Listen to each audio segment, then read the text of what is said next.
Welcome back to the War Room. I am Shooter Hunt at Prep Baseball, joined by the great Dr. Seifert today. So we're going to talk a little bit of college on this episode, but the main theme here is the Prep Baseball Super 60 coming back to Chicago, 20 plus years.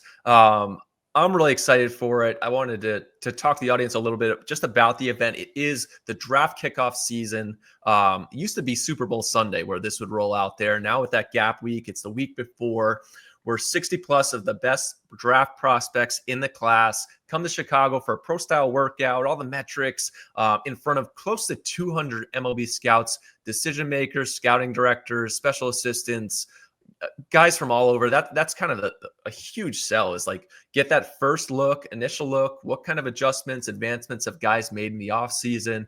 It's always fascinating to see. Obviously it's just a workout, so there's still stuff to do for the spring, but this is a lot of times a jump off for a lot of these guys to get into that spring season. But Seif, welcome back to the show. Excited to have you here because you have a vast knowledge of the Super 60.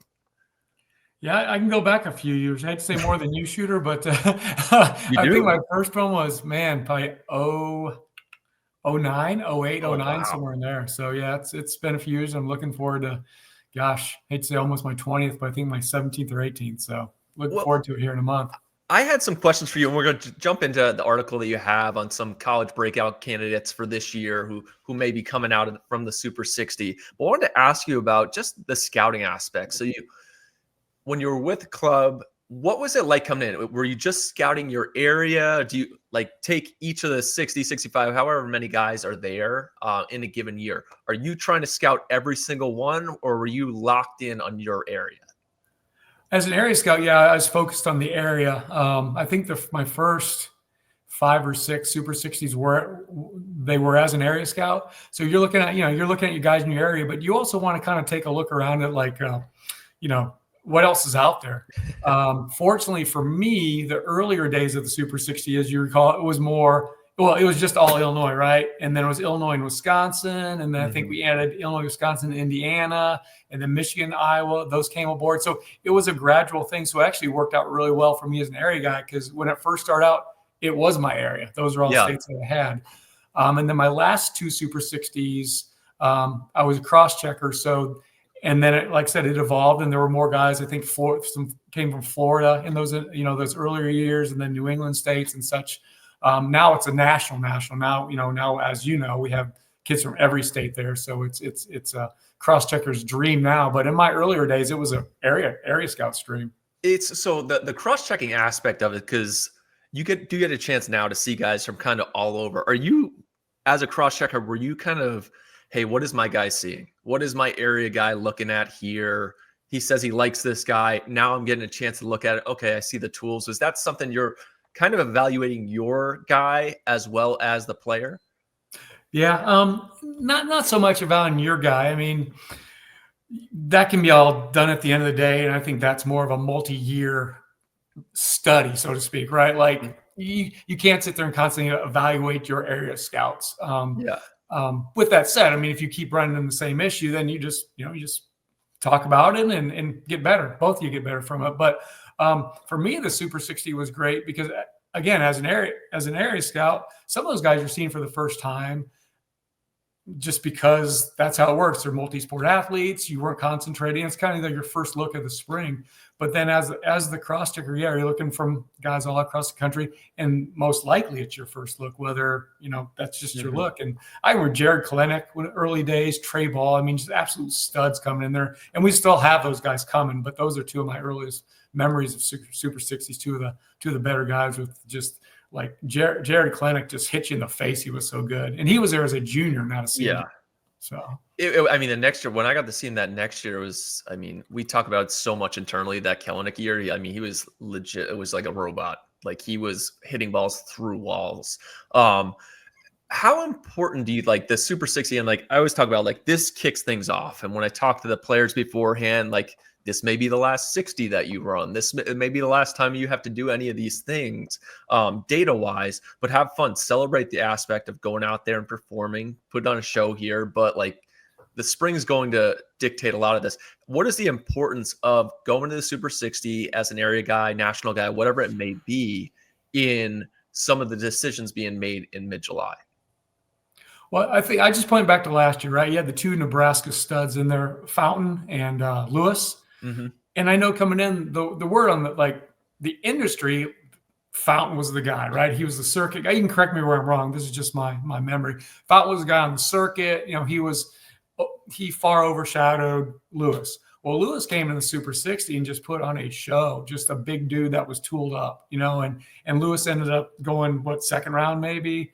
And Lewis ended up by the end of the spring, summer for the draft, the better name, right? So for us at that Super 60, it was like, oh yeah, this is the Lewis kid, right? Like he was a super winner that day. But you always have to okay, it's just one day. It's just 2 or 3 hours, for their part.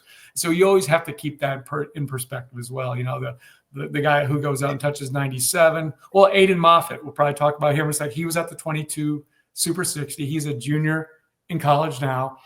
He touched 97 and a half that day or whatever. Mm-hmm. And he's better than he was then, but he's still kind of struggling along in college and could have a breakout year this year after 2 kind of nondescript years. Whereas 2 years ago, we saw the pitcher for Muhammad, right? Royal second rounder, first rounder maybe. Help me out with the name. Muhammad Seymour, big righty. 2023 Super 60. Walters. Thank you, Walters. Okay, I'm right? He's down the road, and I can't remember his Walters. name sometimes. But I mean, that was kind of his coming out party, right? Too, and everybody was on in the spring. He ended up, $2 million kid. So you have to look at it. It is just a small slice of their resume for the draft. But it does either wake you up or kind of maybe in some cases kind of put you to sleep, and then that kid has to wake you up later in the spring. So kind of a long-winded, all over the place their answer, but short wise, it's just a small look, but that small look does matter at the end of the day. It's and the developmental curve, I think for me, it's always tough for me going to this event, right? Like these guys are draft prospects. We're coming to watch them take BP. You should be able to take BP. Like you should, if you can't, you shouldn't be here. Like that's the way I look at it.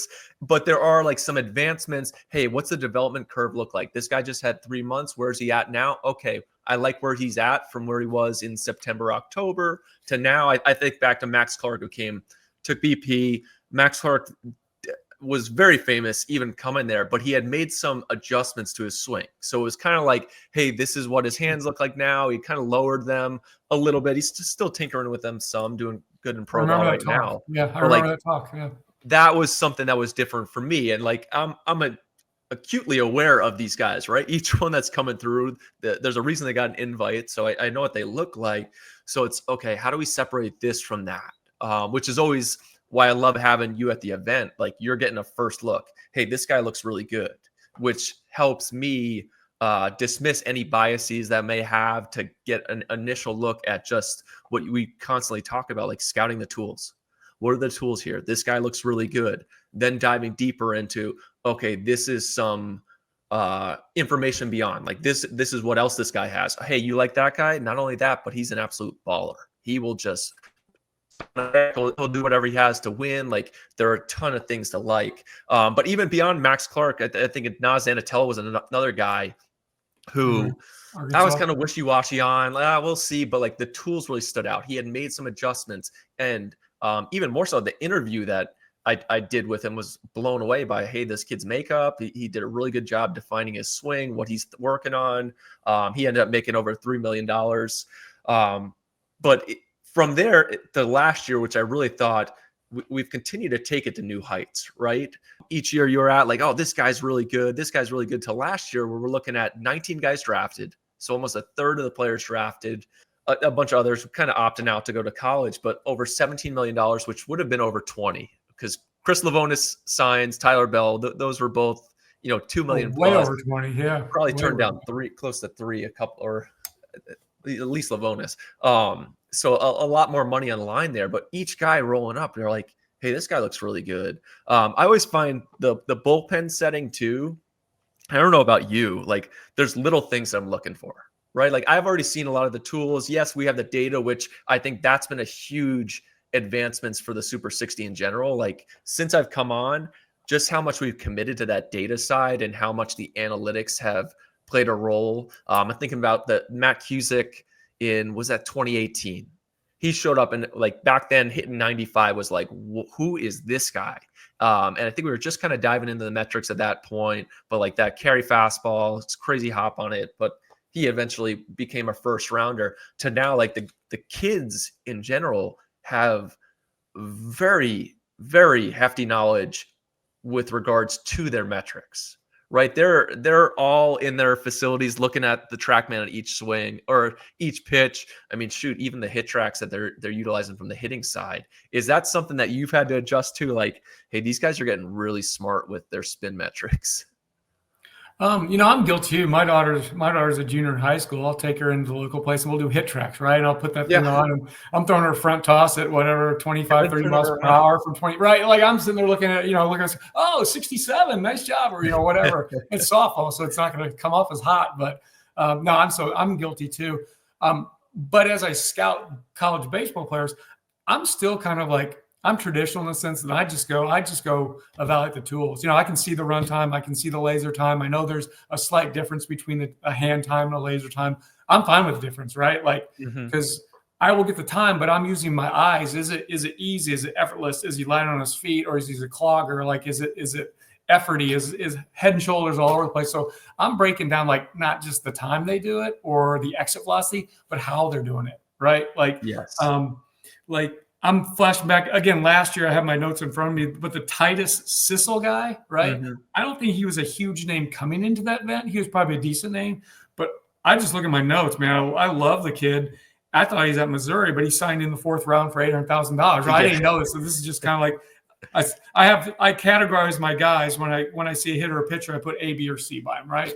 A means for me top 2-3 rounds. That's just got an A plus is a first round. Like Lavonis has an A plus on him. That's my notes from last year, right?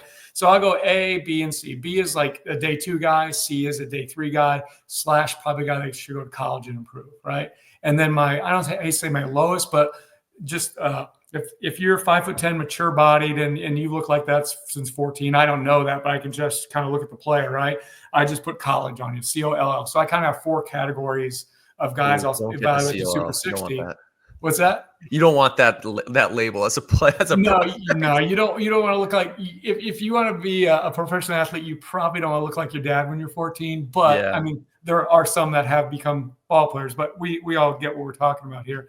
So that's kind of how I label them. And like Sissel was like, man, I had a B on him, and he actually went in the 4th round. But I really like that guy. But just because like how he did things, I know he ran a 6'5", 6'6", but he's fast twitch. He had quick feet. The ball came off. He was violent with his left hand swing, but the ball came off, right? Like he's just a lot to like there. So he wasn't the biggest guy either. Tell me if I'm wrong. I mean, he wasn't this hulking stud. No, he was at 6'4", wiry. He'll add some strength. Had huge metrics though across the board with especially the athletic testing. So very long answer. Like when you ask me a question, you're getting a long answer. But the short answer is I kind of just traditionally evaluate with my eyes. How do they do things? I look at my radar, go to my stopwatch or whatever I need to look at to confirm, the velocity or the time or whatever. But at the end of the day, it's like, is he athletic? How does his body move? I know you're huge in body movements, as we all should be, right? How does he do things? So to me, that's just the traditional part, and I just stick with that.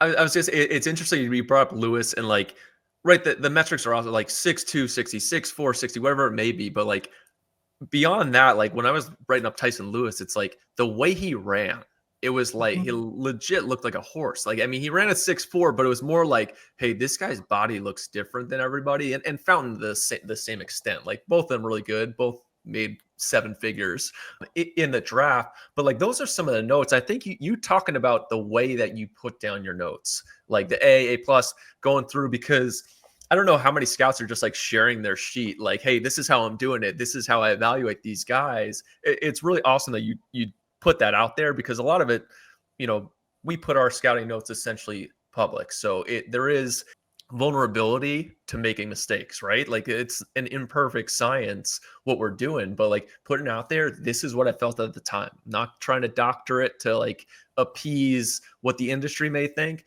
Hey, here's what I saw. This guy looked really good. I like the way this guy swung. And kind of shifting over to some of the college guys that you're seeing. I'm looking at our 2022 Super 60, but like Cade Climby was a guy that I liked, and he's at our Super 60. The profile doesn't scream loud, right? He's a right, probably a corner guy, not a super defender, but hey, this guy's got a chance to hit. And like, I'm a sucker. Hey, if this guy hits, the war will be there, and like hitters are very difficult to find. We can find other guys, whatever. This guy's athlete, he can defend, whatever, but this guy can hit. And he was one of the players that you had circled for this college year. I know he's at Houston now, but he was at A&M. He goes to JUCO. He's kind of had a circuit or roundabout. I'm not even saying that right. I got to get my head up here. Yeah, there you go. There you go. That's my big word today. Tulane guy. Jeez. Ruining my degree by this second. Sorry, guys. Tell me about him. But like Cade Climby is a guy that like I've been talking to you about, and I had no idea until you're like, this is like the top JUCO guy to make it to campus. I'm like, this is great. He's awesome. Yeah, I think you mentioned like he was at Texas A&M as he had signed with Texas A&M out of high school, was there just one semester. And I don't know if there's I don't know if the coaching change kind of pushed him out the door or whatever it was, but he ended up at Bloom Junior College, had a solid spring season as a freshman, and then had a phenomenal sophomore year, basically led the entire offense. Blinn won the national championship. I think Climby had like 21 home runs and 78, 80-ish RBI, hit close to 400, really obviously like solidified everything. He's now at Houston, had a phenomenal fall this Houston. He's considered one of the, I wouldn't say he's under the radar because people know about him, but he's not considered a day one guy yet, but his bat very likely will get him in the day one, especially if he proves adequate at at third base, which is where he played this fall. So, 6'3", 225, hits for power, hits for average, controls his zone. He's got everything. He's really got everything you're looking for. I'm such a sucker for like guys who compete and are just like refuse to lose. And he had a moment in high school where I went and saw him. I was like, this guy's just like is going to will his team to win this game. And he ended up doing it. Side note, Seif, how are we going to distinguish day 2 versus day 3 now that they have moved day 3 to day 2? Are we going to have to start giving a little mix? We don't have the safety net of day 3 anymore, I don't think. Yeah, I better start going like B+ and B-, right, for first part of day 2, second part of day 2 or something. Yeah, I wonder if there's like a lunch break, so you're going to call it like post. He's a post-lunch pick. That's a lot of rounds. But I remember back in the day, we used to knock off like 30 rounds in a day. So he's more of a happy hour guy. You start hitting that 13 through 20. He's a happy hour pick. You know what? We got to start coining that. But what other guys are you looking at in college this year from that 2022 Super 60? And I'll dive into some more names from that in a sec. Yeah, well, I'm not trying to be that guy, but like one of my favorite guys there was Brendan Summerhill, who's now considered a slam dunk. Well, I say slam dunk. Nothing's really slam dunk, but Brendan Summerhill, he's now at Arizona center fielder. He's 6'3", 6'4", 200 pounds. He's put on a little weight since high school, but at the 2022 Super 60, I love that guy. And how could you not? I mean, this lanky dude running a 6'5", 460. And then he had an event best. I think it was like 1.6 in the 10-yard. His 10-yard split was like 1.6. He blew everybody away. And this is 6'3", long-bodied guy. But he's done nothing but perform at Arizona. Hit 324 with a handful of home runs last year. Had a good Cape. He was an all-star in the Cape Cod League this past summer before Did he break a wall the all-star game. What's that? Didn't he break a wall there? Yeah, he decided to run into the center field wall, chasing down a ball in the all-star game. Tough. So I think that was about the 4th or 5th inning. So only got to see a couple of bats there. But really, really a great guy to like. And his name popped out to me too, because he's an Illinois kid, but I actually liked his brother. I think his older brother's Colin was like Northern Illinois, transferred to a JUCO. So his older brother caught my eye, just the name and what his older brother did. So when I went into the Super 60, I was like, oh, I got name familiarity. So I really focused on Summerhill. Loved him then, like him a lot now. He's kind of like a comparable. It's kind of like a Carson Bench last year at Oklahoma State, or even a Colton Cowser in 2021. But my best, and this just kind of shows you where I'm at, is a guy named Bradley Zimmer, center fielder. San Francisco. Oh, man. That guy. There you go. San Francisco. Very similar for me to Bradley Zimmer as far as tools, just tools and where he plays and how he's performed really today. So And I'm looking back at the roster from this event because Tommy Specht was a kid from Iowa. And a lot of the times I put kind of guys in the same group, hitting group, where it's like, hey, these guys are all kind of similar. Let's get a look at them all at the same time. I think I like Summerhill better than Specht at the time. Specht went like the 6th round, maybe like a little twitchier. And the one thing about Summerhill and a lot of these guys, right? Hey, he's a cold weather bat. The tools are there, super strength, all the metrics are there. Is he going to hit? Right? The most difficult thing, those decision-making abilities, those swing decisions, is he going to be able to do it? And one of the important things for him was he went off and played right away. He went to Arizona, got time. He was able to take his lumps as a freshman. He was able to have some good moments.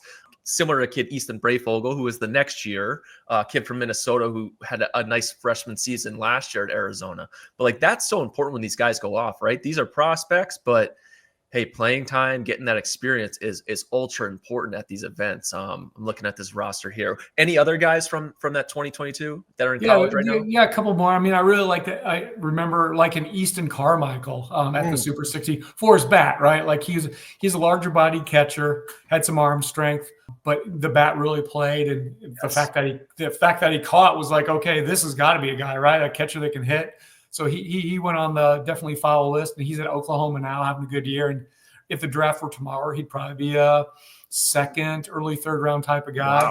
Wow. Gavin Killen, Wisconsin kid. I was thinking, okay, Gavin Lux. Okay, now we got Gavin Killen, right? Like, and Killen was there. He ran a 6.71 on a laser time, which is average. And he threw 92 across the infield, which is above average.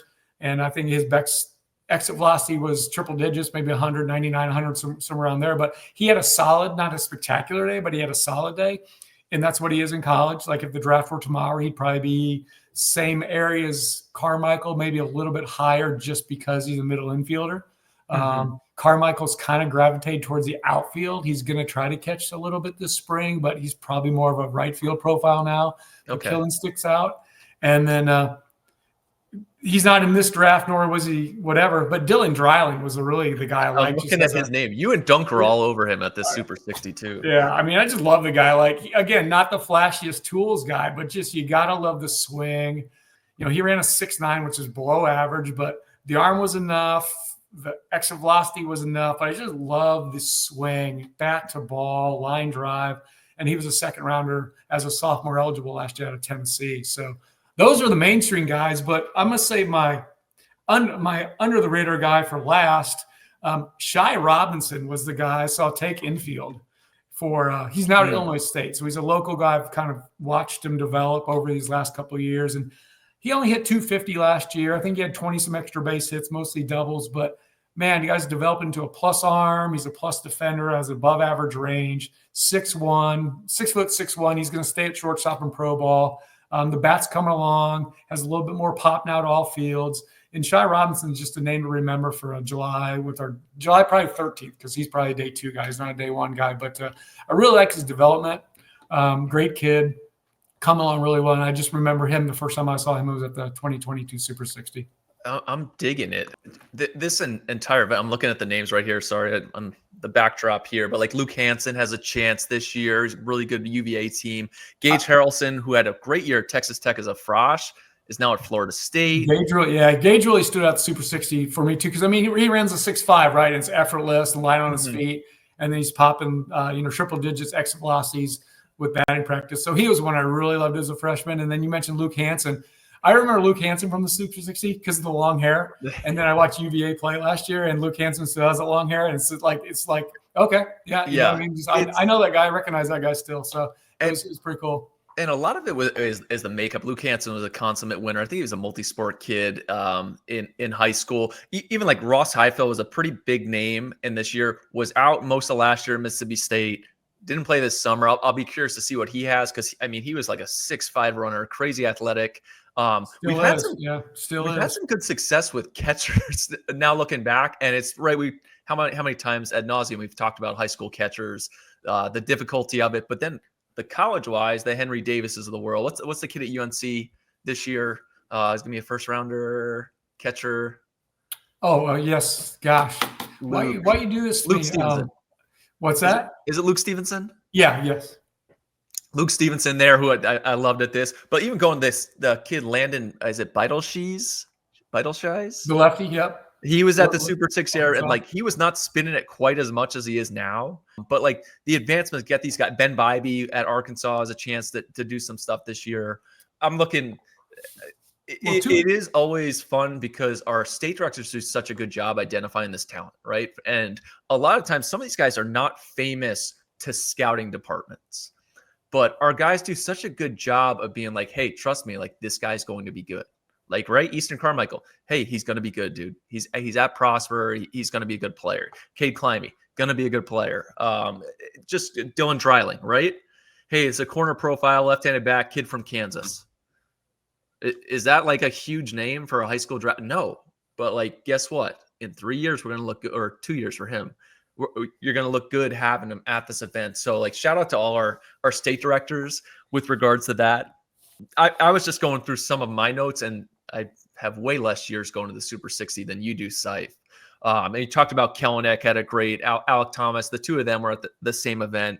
Matt Cusick was, kind of at the changing the guard with that technology where like, oh, this fastball looks different. Like I can remember the 95 being on the board. And like back then that was a huge, I mean, still is a pretty huge velo in February, but like his was different there. Braden Montgomery in 21 was like, I always use the Steve Nebraska. Like he came out of nowhere. This guy switch hits, throws 100 from the outfield. He hopped on the mound, was like getting crazy extension, like looked like he was placing the ball in the mitt. And it's almost like in a workout, you're like, how high should we be on this guy? Like, I guess we need to go see him play, but like, this is pretty serious. So like, he was another one. Obviously Max Carr coming, like he just swung, but like seeing the differential in the hands, how he changed things. And then last year, I really thought those arms from last year where Lavonis, Cash Mayfield, especially, and beyond just the stuff, like Cash Mayfield hopped on the mound and he was pumping strikes to both sides. Like he was commanded the glove side from first pitch. And like that, I think that was what was really special about him. But I do want to talk to you, Seif, and maybe you can sit in the psychiatrist chair. I'll be on the couch here talking about some guys that I just flat out whiffed on and like completely missed. I like this topic. We don't usually do stuff like this, right? Our vulnerability again, like look at 2025, just expressing my scouting vulnerabilities to Dr. Seifert here on the couch. Trey Morgan was awful at the Super Six. Like Trey Morgan could not get his timing down on BP, and I can like think back because we like Trey Morgan. He was a future gamer coming, and then he showed up, and I was like, this swing is all jacked up. And what did he do at LSU? He did nothing but hit. And there was a lot going on pre-pitch, even now, right? A lot going on pre-pitch. Yeah, right. That his swing was, I mean, he did nothing but hit LSU, but his swing wasn't exactly how you draw it up, right? No, and he had an awesome year this year for the Rays, like shot up to AA immediately, like hopefully gets in the big leagues this year. We're rooting for Trey. Like it was one of those where I walked away like, what in the world did that kid just do? So anybody coming this year, you can easily not have a great day. It will not affect you, or don't let it affect you. It did not affect Trey Morgan. He went off to have a great career. He's going to be a big leaguer. Max Anderson, I talk ad nauseum about because it was one of those first years with Blast and Nebraska kid. And he talked about those like, kind of a mature, like troll-like frame. Like he's like 5'8", 5'9". Not that big, but like short arms. So like he could really control the barrel. And looking back on it now, but like I did not like his swing. It just was not for me in the immediacy of things. Metrically, it was through the roof. He goes off, has a great career. I think he was a third rounder. Was he second or third round? Seif. Whatever he was, he's going to hit. He was another one of mine where like completely whiffed on that. Luke Holman back in 21, I wouldn't even say whiffed. Like loved him coming into the event. He was bad. Like I don't know if he threw a single strike in he's Milwaukee. A strike thrower, and he's a strike thrower, right? And that's what we talked about last year. Like this kid went from that, made those adjustments, advancements. Like, I mean, that guy could just fall out of bed and throw a strike these days. But like at that event, could not sync anything up. And it was just like, what in the world happened to him from the summer? So shout out to Luke Holman for doing that. Cal Steven in doing some research for us hopping on here. I don't know if I remembered he was at the Super 60. Did you know he was there? I didn't. I should have. Second round out of Mississippi State after going through Purdue. But looking at his video, like there were some great advancements made. He did not stop working, which is awesome for him. Luke Adams kind of changed the way I go about some evaluation stuff. And that's what another thing, Seif, that we can talk about are like constantly reevaluating how you evaluate. It's a lot to say there, but like Luke Adams' swing to me, I was like, I don't know if this is going to work. Kind of looked like a softball player. Like there were a lot going on. In going back, I will go back and watch Luke Adams' video from the Super 60 because I'm like, oh, there was some different, or I call it, hey, there was something different about the way he swung. Like the ball came off different. He got into a really good load position. But in the moment, that was my note. So, I do not have a shortage of people who bust me for the Luke Adams coming out of the Super 60, especially Sean and Todd in-house there. Any guys to you that like, and I mean, Henry Davis, I probably had terrible hitting grade on him. Every time I see a Super 60 swing, I'm like, I don't know. But his arm was like an absolute hand cannon. And now like defensively, it's like whatever, it's all bat. Ends up being 1-1. Any guys that you can remember, you're like, wait, that guy was there? Man, I'm trying to go through my I come to a lot of guys like that. Like that guy was there. Like just looking things up for for what we're doing right now, or just over the years. You even tell me, yeah, don't you remember him at the 2023 Super 60? I'm like, no. So let me go look at my notes. But there's been a lot of guys over the years that have done that with, more that I'll see like later in that school year. But off the top of my head, I don't have any. I know I missed on quite a few, like we all have. But top of my head, I don't have anybody I can point to you right now. I guess like the Trey Morgan like will never escape me, like because it's BP and he was just having trouble timing. Now he like has a chance to win a hitting title, right? Like he's just bat to ball is there at all times. So I laugh about that. Like he continued to make himself better. Even like Tyler Renz from last year, who like I can only imagine your notes on him.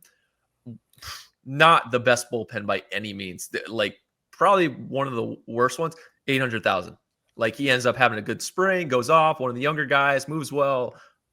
With the Brewers who've been churning out arms, so like he'll have a good time there. I put COLL on him. That means college. That's category 4. So whiff on him too there for me for sure.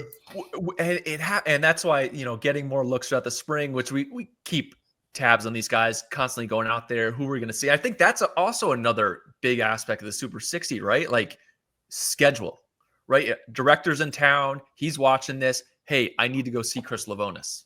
Hey, I need to go. Hey, Cash Mayfield was not on our list for what I was doing this spring, but I'm going to see Oak State and Benji. We need to go see this Cash Mayfield kid. He's a priority now. Those are really important things to like get on the radar with regards to these events. But I'm really looking forward to this year's Super 60. Seif, there are a fair amount of Georgia guys like coming up this year. Some guys I really like. I think I'll be very curious to hear your thoughts on them. South Carolina's got a good conglomerate coming. Florida has a bunch. It's a nice Southeast vibe. But as always, protecting the Midwest, some really good arms, including one that I have. You know what? Seif, I'm going to write them down. I'll put them like in a time capsule of like picks to click. I don't even want to call them picks to click because all these kids are really good draft guys. Mm-hmm. I'm going to say these are going to be the Seif like these guys. So I'm going to make a list of like 8 to 10 guys, 5 pitchers, 5 hitters. Seif's going to walk away saying, oh, yeah, I really like those guys. Is that okay if I do that? That's definitely okay. And you made me read my notes even more from last year's Super 60. And then this fits in with what I was trying to refer to. Like, I saw Ethan Lund, big lefty from Indiana, who's now at Oklahoma State. So I saw him at the Super 60. I put a B+ on him. So that means, third-ish round guy or whatever. Mm-hmm. And then I didn't even remember seeing him. I saw him this fall when Oklahoma State traveled to Arkansas and they played a 3-game series there in Fayetteville. And Ethan Lund gets out to the mound. I'm like, who is this lefty? I'm looking like I Googled him, right? Like the roster. I'm like, oh, that's that guy. And then I sit down and I'm looking at my notes. I'm like, oh, I saw him at the Super 60 and I liked him. So there's the guy I was trying to find earlier. But yeah, Ethan Lund. A guy named Cam Sullivan from last year was another guy I really liked. Eddie Reinders last night. So I'm trying to build this list from you retroactively, Shooter. Do you know about Eddie Reinders? He's like tearing up the minor leagues now. He was like a 4th rounder. I did not know that. I'm literally just going down and showing like the circle and the AB. I had a B+ on Eddie Reinders. So the other guy I like too, and I think he's at Troy, Jimmy Janicki. I love Jimmy Janicki. So 3 years from now, Jimmy Janicki at Troy. Hopefully, or somebody can prove me right. But Jimmy Janicki is another name I have a big star by and a B+. So you know what, Seif? We'll see where Jimmy ends up. We're at the point, and he had a great fall. Like if you're a catcher coming to this event, there's a good chance. If it's not this year, in 3 years, or for Stevenson too, there's a real good chance that you're going to be one of those dudes, because that's kind of what we've produced here and the guys that we get in there. But Seif, I'm really looking forward to not just the Super 60 and hanging out there and watching these guys, but also following at the collegiate level all the guys we've had in the past and rooting them on. It sounds like it could be a big year for these guys from the 2022 group. But until next time, Seif, we'll have to have you on after the Super 60 in February. Until next time, make sure you're following along at Prep Baseball, at Shooter Hunt on Twitter. We'll have tons of content coming out of the Super 60 in a few weeks, as well as the college season rolling in with Dr. Seif over at D1 Baseball. We'll see you guys in Chicago.